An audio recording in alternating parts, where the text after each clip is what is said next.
촛불 시민 여러분 안녕하세요. 네, 촛불행동 정책국장 정종성입니다. 반갑습니다. 네, 오늘 답답한 여러가지 마음들이 우리가 있는데 이 정국을 우리가 어떻게 보고 앞으로 어떻게 싸울 건가 이런 이야기를 드리려고 합니다. 헌재가 선고가 지연되면서 다들 여러가지 생각이 들고 있습니다. 도대체 헌재 선고가 왜 지연되는지 한번 이야기를 해보겠습니다. 화면 띄워주십시오. 네. 노무현 대통령과 박근혜. 네, 이 노무현 대통령과 박근혜 같은 경우에 헌재가 변론기일이 종료되고 11일, 14일 만에 선고했습니다. 그런데 지금 윤석열은 오늘로 24일이 넘어가고 있습니다. 넘겨주십시오. 네, 지금 탄핵안 접수된 날로부터 해서 97일 지났고요. 그리고 첫 변론일로부터 65일, 그리고 변론 종결일로부터 24일, 내일이면 25일. 네, 다음 주가 되면 탄핵안 접수되고 저희가 12월 14일 날 탄핵안을 헌법재판소에 제출했습니다. 그리고서 100일이 다음 주면 다 되는데도 선고가 이루어지지 않고 있습니다. 너무도 간단한 사건입니다. 노무현 대통령과 박근혜 때보다 훨씬 간단합니다. 탄핵 조건이 국가 비상사태라고 했는데 그런 조건이었는가? 아니지 않습니까? 탄핵 절차가 적법했는가? 아니지 않습니까?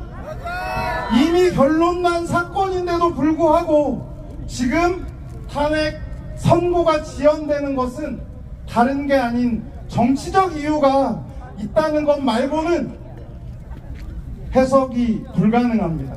그럼 왜 그러는가? 그 이야기를 드리겠습니다. 넘겨주십시오. 그것은 바로 아닌 대선 때문에 그렇습니다.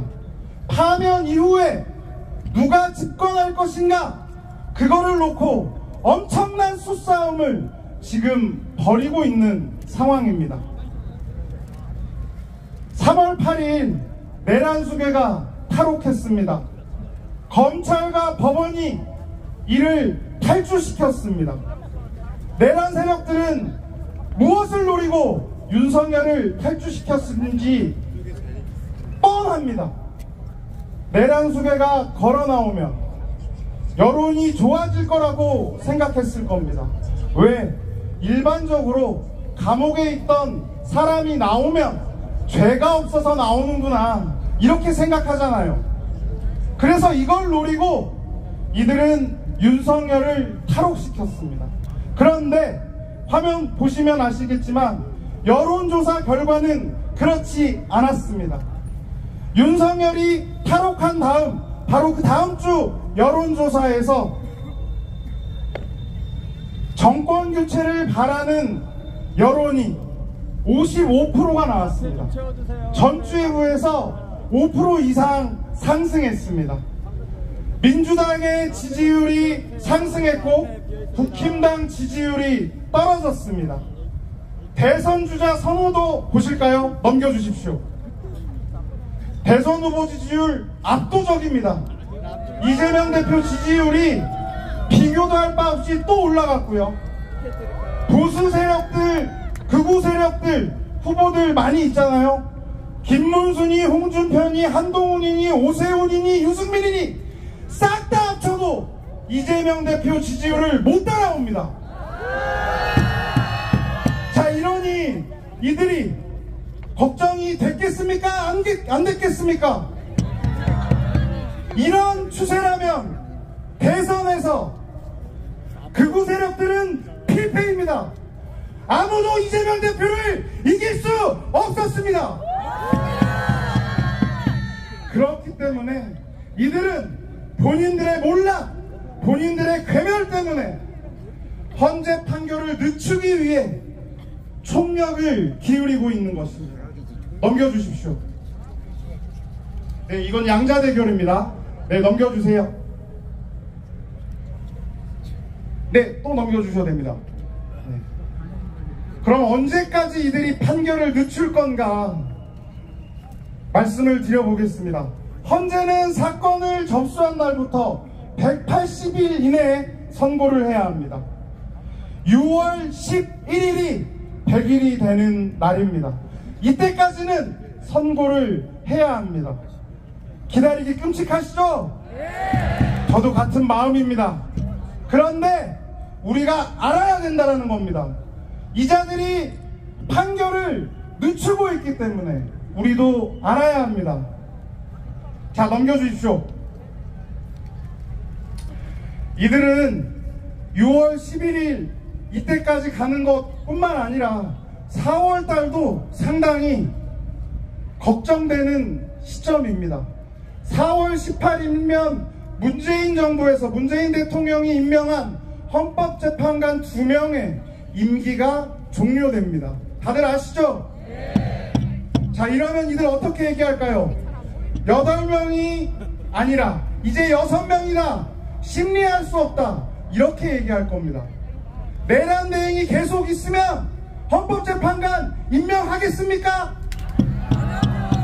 임명을 안 하든지 아니면 임명을 하면 자기 입맛에 맞는 놈 꽂아넣을 거 아닙니까? 이런 상황들이 얼마든지 벌어질 수 있는 상황입니다.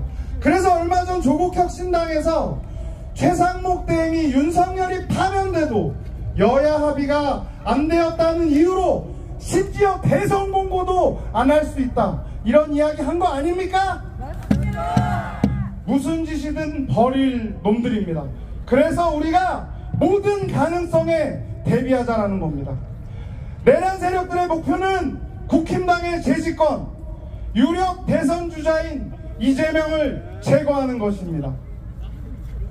이들에게 가장 좋은 수가 무엇인지 화면 넘겨주십시오. 이재명 대표의 법적으로 이재명 대표를 출마시키지 않는 겁니다. 다음 주 3월 26일 이재명 대표의 선거법 재판이 있습니다. 선고입니다. 항소심입니다. 이 결과가 어떻게 나오는지를 보고 이들은 헌재 판결을 할지 말지를 판단할 것입니다. 이재명 대표가 유죄를 받았다, 대선 후보 자격이 박탈될 수 있는 그런 형을 받았다, 이놈들은 선고할 것입니다. 그리고 대선 시기에 대법원 판결을 내릴 수도 있습니다. 이런 상황들을 이놈들은 꿈꾸고 있습니다. 법적으로 이재명 대표가 대통령이 되지 못하게 하는 꼼수를 충분히 쓸 수 있는 놈들입니다. 그러면 첫 번째 경우가 이거고, 두 번째 경우도 있습니다. 넘어가겠습니다. 지난해 기억하시죠? 이재명 대표를 암살하려고 했습니다. 목을 노렸습니다. 0.5cm만 내려갔으면 생명을 잃을 수 있는 상황이었습니다. 하늘이 살린 겁니다. 고의적인 일이 아니었습니까? 작년에 이렇게 죽이려고 했죠. 법으로도 정말 탈탈 털지 않았습니까? 그런데 이재명 대표 죄가 나왔습니까? 나오지 않았습니다. 이들은 이번 내란 과정에서도 드러났습니다. 윤석열의 계엄 터지고 수고 대상 1호 노상원 수첩에 명시되었던 그 1호 누구입니까?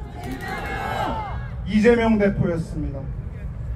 아까 이야기했던 영연백에 시체 나올 가방까지 준비한 놈들입니다. 이놈들이 지금도 무슨 짓을 벌일지 모릅니다. 암살 제보 들어온 거 아닙니까?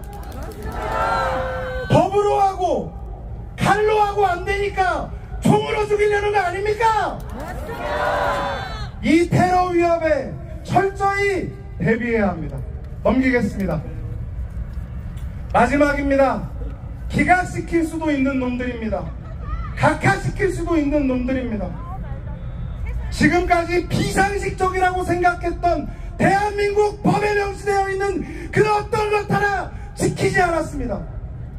내란 내란수계가 석방되는 게 말이 됩니까? 법기술을 부려 상식 밖의 일을 벌이고 있는 자들이 바로 이런 놈들입니다. 그래서 이놈들이 헌법재판소에서도 장난을 칠 수 있습니다. 그렇기 때문에 우리는 기각과 각하에도 충분히 대비를 해야 합니다. 가능성이 낮겠지만 0%라고 볼 수 없기 때문입니다. 대통령이든 대통령 권한대행이든 법을 수호해야 할 판사든 검사든 대놓고 불법을 저지르고 있기 때문입니다. 넘겨주십시오. 헌재 위에 헌법 있고 헌법 위에 국민이 있습니다. 헌재 시간 끌기 이재명 제거 시도, 이 모든 것들을 우리는 용납하지 않을 것입니다. 작년 비상계엄 해제시켰던 우리 국민들입니다.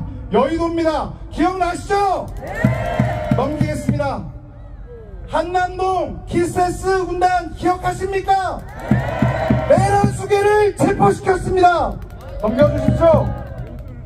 추운 겨울 이곳에서 촛불을 들고 싸웠던 우리 국민들은 지금도 싸우고 있습니다. 몰락을 앞둔 내란 세력들은 지금도 발악하고 있지만 어떤 상황도 공작과 민심, 어떤 공작을 벌인데도 민심을 이길 수 없습니다. 국민은 이 모든 상황을 정리할 것 아닙니까? 넘겨주십시오. 우리의 목표는 변하지 않았습니다.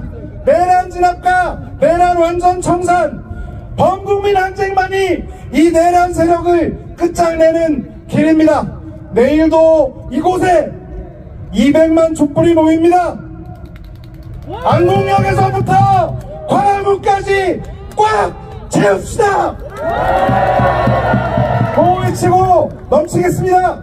내려가겠습니다. 범국민 항쟁으로 내란 세력 완전 청산하자.